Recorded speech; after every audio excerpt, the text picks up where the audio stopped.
à Longoni. C'est la suite des opérations, c'est ce qu'on a attendu.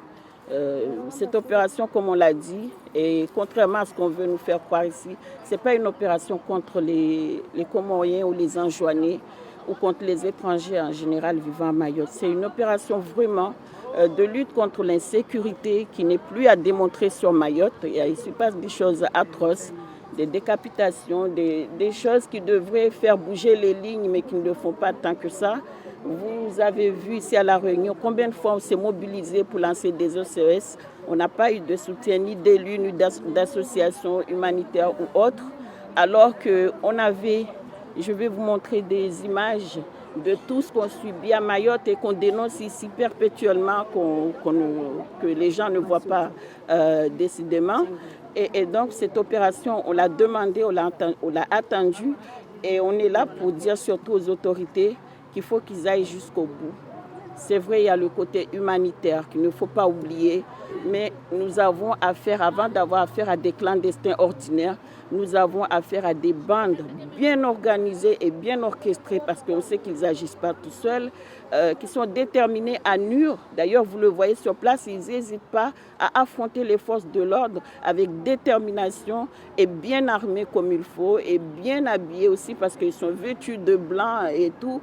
Donc, vous voyez, la détermination, c'est une vraie rébellion qui s'est organisée contre les forces de l'ordre, contre les Mahorais et contre les autorités en général. Est-ce que vous craignez que l'opération s'arrête par une décision de la justice ?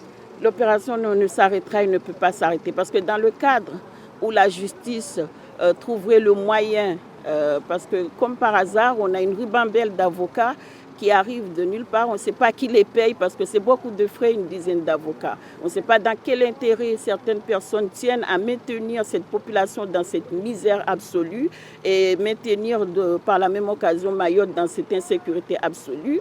On se pose des questions là-dessus parce que c'est beaucoup d'argent. Mais si par hasard ou par malheur, la justice décidait, on est optimiste là-dessus, d'arrêter ces opérations, le décasage n'arrêterait pas parce qu'il rentre aussi dans le cadre de la loi Elan qui est appliquée. C'est d'ailleurs ce qui a fait qu'il y a pu y avoir des démolitions ce matin. Et donc l'opération va continuer plus longtemps que prévu dans ce cas-là, dans le cadre de la loi Elan. Mais elle aura lieu. Si on arrive à faire comme prévu, ça prendra fin en juin. Si ce n'est pas le cas, on continuera le plus longtemps qu'il faut. Mais les Mahorais, nous n'arrêterons jamais de solliciter l'État.